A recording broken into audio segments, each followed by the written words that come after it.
Quels sont les bienfaits du rêve? Les bienfaits du rêve sont multiples.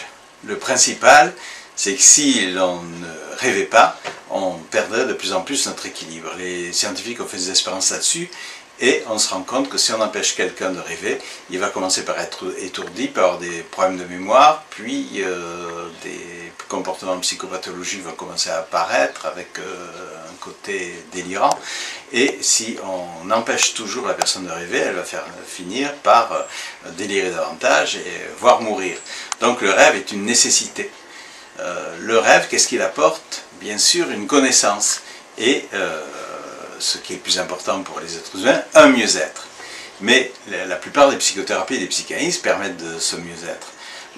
L'important, c'est d'être mieux, mais si on n'en saisit pas le sens, c'est dommage. C'est très important que l'être humain voit son progrès et se rende compte que le rêve explique l'évolution. Tous les rêves évoluent, on va voir l'évolution de notre histoire à travers nos rêves et comment on construit son histoire pour être mieux dans tous les domaines de l'existence. Voilà ce qui est intéressant d'étudier. Or le rêve n'est pas lié à une seule grille symbolique, comme Freud l'a expliqué avec l'approche sexuelle, parce que même lui ne parle pas de structure sexuelle, il parle de symboles sexuels. En réalité, il y a une symbolique sexuelle qui permet de lire l'évolution de la création de nos enfants symboliques. Nos enfants symboliques, ce sont nos réalisations personnelles. Et donc la symbolique du rapport sexuel dans les rêves indique cette construction progressive de nos réalisations dans tous les domaines. Donc c'est un symbolisme de fécondation et de création, plus qu'une symbolique uniquement sexuelle. Alors bien sûr, il y a beaucoup d'autres approches dans les rêves, comme la psychogénéalogie, qui nous indique nos rapports avec nos ancêtres, ce qu'on doit à l'influence de nos ancêtres, mais il y a aussi toute la psychologie de l'enfance. Alors Freud a expliqué l'oralité, l'analité, la sexualité, on peut vérifier cela dans les rêves, mais ce qui va être encore plus intéressant, c'est d'étudier aussi ce qui a précédé ces phases-là. La phase ombilicale et avant bien sûr la phase intra-utérine qu'on lit très bien dans les rêves, ce moule premier, et on en voit progressivement l'évolution, comment on sort de ce moule premier que nous a passé la mère à travers les rêves. Donc c'est un aspect capital à étudier.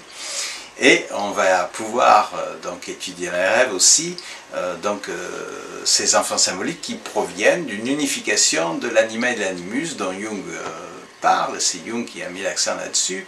L'anima et l'animus qui sont le yin et le yang de la philosophie chinoise, qui représentent l'unification de l'être pour la création de son enfant symbolique. Donc cette unification vers l'enfant symbolique nous montre notre progrès. Ce qui est intéressant d'étudier dans les rêves aussi, c'est notre rapport à notre existence, d'où nous venons, qu'est-ce que nous avons à faire sur Terre, où allons-nous.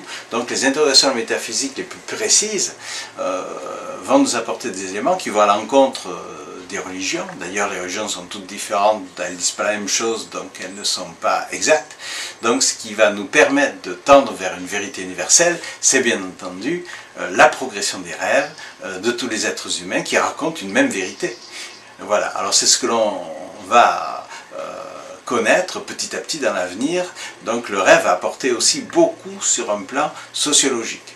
Alors sur le plan psychosomatique, le rêve aussi explique chaque maladie. On voit l'origine de notre maladie par rapport à la psychologie de l'enfance, mais on va voir aussi comment se construit la maladie, comment elle est symbolisée dans les rêves. Même si nous sommes tous différents, si chacun a sa particularité, il y a quand même une certaine constante par rapport à certaines maladies.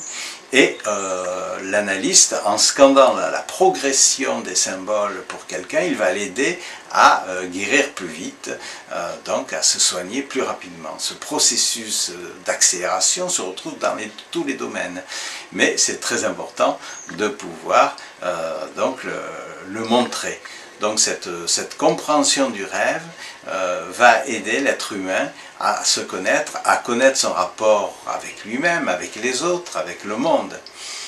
Ce monde dans lequel nous sommes nous a créé petit à petit, avec cette évolution du minéral, du végétal, de l'animal, de l'être humain, et montre comment s'est construit notre psyché. Et on comprend donc toute la construction de la psyché en rapport avec la construction de ce monde qui nous environne. Alors c'est très intéressant de voir cet épanouissement de l'être humain à travers les rêves. Je pense que les rêves seront la science de demain qui va enrichir la philosophie, la littérature, la sociologie, l'anthropologie, la psychologie, l'ethnologie, etc. Le rêve, je pense, est la science de demain.